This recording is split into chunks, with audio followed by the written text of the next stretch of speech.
30 বছর বাদে রবি এবং শনি একসাথে কুম্ভ রাশিতে অবস্থান করতে চলেছে।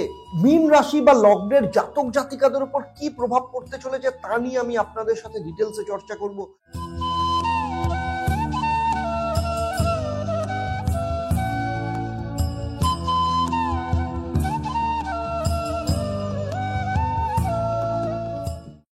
ওম নীলাঞ্জন সম্ভাষম রবি পুত্রান যমো রাজ্যম ছায়া মাত্রণ্ড সম্ভূতম তম নমামি শনিশ্চরম।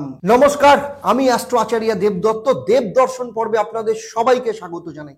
30 বছর বাদে রবি এবং শনি একসাথে কুম্ভ রাশিতে অবস্থান করতে চলেছে। মীন রাশি বা লগ্নের জাতক জাতিকাদের উপর কি প্রভাব পড়তে চলেছে তা নিয়ে আমি আপনাদের সাথে ডিটেলসে চর্চা করব। সেই সাথে প্রতি পর্বের মতো এই পর্বেও থাকবে আপনাদের জন্য একটা প্রশ্ন। যারা সঠিক উত্তর দেবেন তাদের জন্য থাকবে আমার তরফ থেকে একটা সারপ্রাইজ, এবং সেটা আমি এই ভিডিওর শেষে আপনাদের জানাবো। তাই পুরো ভিডিওটা খুব মন দিয়ে দেখবেন। রবি এবং শনি দুজনে পিতা পুত্র হলেও দুজনের সম্পর্ক কিন্তু অত্যন্ত খারাপ। জ্যোতিষ শাস্ত্র মতে রবি ও শনিকে অতি শত্রু হিসেবে মানা হয়, এবং এরা একসাথে অবস্থান করলে সেই অবস্থানকে অত্যন্ত অশুভ হিসেবে ধরা হয়। 14ই ফেব্রুয়ারি থেকে রবি যখন কুম্ভ রাশিতে প্রবেশ করবে তখন কিন্তু শনির সাথে সে যুক্ত হবে।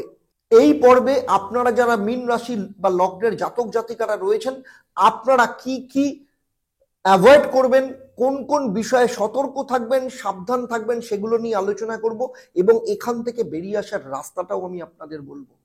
মীন রাশি বা লগ্ন সাপেক্ষে দ্বাদশ স্থান অর্থাৎ কুম্ভ রাশিতে এই যোগ তৈরি হচ্ছে। ফলে ভালো এবং খারাপ উভয় প্রকার ফল মীন রাশি বা লগ্নের জাতক জাতিকাদের প্রাপ্তি হতে চলেছে। তার উপর আপনাদের শনির 7.5 প্রথম চরণ চলছে। আপনাদের মধ্যে আধ্যাত্মিক চেতনার উন্নতি ঘটতে পারে, তবে অহেতুক খরচার ব্যাপারে আপনাকে কন্ট্রোল রাখতে হবে। সেই সাথে আপনার কর্ম সংক্রান্ত বিষয়ে ট্রান্সফার বা স্থান পরিবর্তন হতে পারে, যেটা আপনার মনের মতো নাও হতে পারে। আপনার মধ্যে কখনো কখনো হীনমন্যতা কাজ করতে পারে, তবে এই যোগ আপনার ঋণ পরিশোধে কিন্তু সাহায্য করবে। আপনার মধ্যে আধ্যাত্মিকতা বাড়াতে পারে। আপনি ধ্যানের একটা মনোনিবেশ, আপনি দান ধ্যানে মনোনিবেশ করতে পারেন।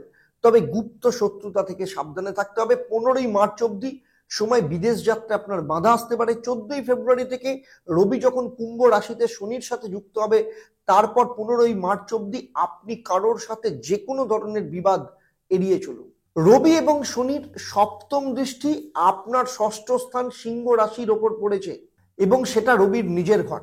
শরীর স্বাস্থ্যের দিক থেকেও আপনাকে কিছু সমস্যার মধ্যে ফেলতে পারে, বিশেষ করে ব্লাড প্রেশারের সমস্যা, হার্টের সমস্যা, লিভারের সমস্যা, প্যানক্রিয়াসের সমস্যায় যারা ভুগছেন তাদের ক্ষেত্রে কিন্তু খুব সাবধানে থাকতে হবে। এর পাশাপাশি বলবো, এই মাসে কোনো রকম ঋণ নেবেন না বা কাউকে ধার দেবেন না।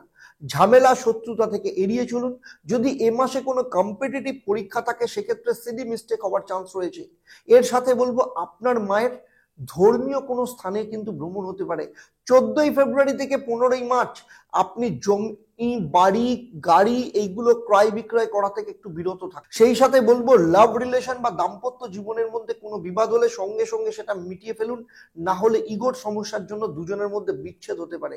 আপনার বাড়ি বা অফিসের পরিচারক বা পরিচারিকার সাথে কিন্তু কোনোভাবে বিবাদে আপনি জড়িয়ে পড়তে পারেন। এবারে আসবো, এত কিছুর মধ্যেও আপনার ক্ষেত্রে কি কি শুভ ফল আপনি পেতে পারেন।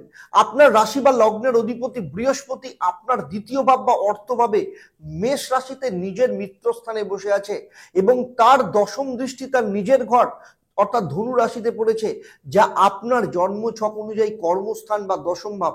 ফলে কর্মক্ষেত্রে এবং আর্থিক দিক থেকে আপনি যথেষ্ট লাভবান হবেন। 14ই ফেব্রুয়ারির পর আপনার হঠাৎ করে কোনো অর্থ প্রাপ্তি হতে পারে। সেই সাথে বড় কোনো কাজ বা বড় কোনো কন্ট্রাক্ট আপনার হাতে আসতে পারে। এর পাশাপাশি অর্থ সংক্রান্ত বা কেরিয়ার সংক্রান্ত কোনো ভালো খবর আপনি পেতে পারেন। সরকারি যদি কোনো কাজ আটকে থাকে বা ফেসে থাকে, বা পেমেন্ট বা সরকার সংক্রান্ত কোনো কাজের সাথে আপনি যুক্ত থাকেন, সেই কাজে কিন্তু সফলতা আসবে। সেই সাথে আপনার বাবার কোনো আর্থিক সহায়তা লাভ হতে পারে। আমি এতক্ষণ আপনাদেরকে বললাম যে আপনারা যারা মীন রাশি বা লগ্নের জাতক জাতিকারা কোন কোন বিষয়কে আপনারা অ্যাভয়েড করবেন, কোন কোন বিষয়ে আপনারা সতর্ক থাকবেন, এবং আপনাদের জীবনে কি কি ভালো ফল আসতে চলেছে। আমার এই আলোচনা আপনার রাশি বা লগ্নের উপর ভিত্তি করে। যদিও আপনার জন্মছকে অন্যান্য গ্রহের অবস্থান, আপনার হাত এবং আপনার বাস্তুর পজিশন সম্পর্কে আমার ধারণা নেই, কারণ প্রত্যেকের জন্মছক কিন্তু আলাদা। যদি ধারণা থাকতো তাহলে এই ভিডিওতে আপনার সম্পর্কে পার্সোনাল প্রেডিকশন দিতে পারতাম, যেটা আপনার জীবনের সাথে নিখুঁত ফল দিত। আমার এই সার্বিক আলোচনা আপনাদের কেমন লাগলো অবশ্যই আমাকে কমেন্ট করে জানাবেন। আর যদি ভালো লাগে তাহলে অবশ্যই অন্যদের শেয়ার করবেন। আর যদি এই মুহূর্তে ইউটিউব চ্যানেলে দেখেন, এখনো পর্যন্ত চ্যানেলটাকে সাবস্ক্রাইব না করে থাকেন, তাহলে অবশ্যই চ্যানেলটাকে সাবস্ক্রাইব করে নোটিফিকেশন বেল আইকনটাকে প্রেস করে রাখবেন। আর আপনি যদি ফেসবুক পেজে দেখেন তাহলে অবশ্যই আমার পেজটাকে লাইক এবং ফলো করবেন। যদি আরো অন্য কোনো বিষয়ে জানার থাকে অবশ্যই আমাকে কমেন্ট করে জানাবেন, আমি চেষ্টা করব ভবিষ্যতে তার উপর ভিডিও বানানোর জন্য। এবারে আসবো আমি কি মহা উপায় আপনারা পালন করবেন। 15ই মার্চ অব্দি প্রতিদিন নিয়ম করে কপালে, বুকে এবং নাভিতে কেশরের তিলক লাগান। প্রতিদিন বৃহস্পতির মন্ত্র 108 বার জপ করুন। ওম গ্রাং গ্রিং গ্রং স্বাহ গুরুভাই নমঃ। এবার চলে আসবো আমি এই পর্বের প্রশ্ন। বৃহস্পতির কততম দৃষ্টি ধনু রাশির ওপর পড়েছে? যারা সঠিক উত্তর দেবেন তাদের মধ্য থেকে লাকি ড্রয়ের মাধ্যমে আমি 3 জন সঠিক উত্তরদাতাকে বেছে নিয়ে পরবর্তী সিরিজ, এই সিরিজ শেষ হলে যে নতুন ভিডিও আমি আপলোড করব সেখানে আপনাদের নাম আমি ঘোষণা করব। যারা লাকি বিজেতা হবেন তাদের কিংবা তাদের পরিবারের কোনো একজন সদস্যের জন্মছক ও তার সমস্যা নিয়ে আমি পরামর্শ দেব।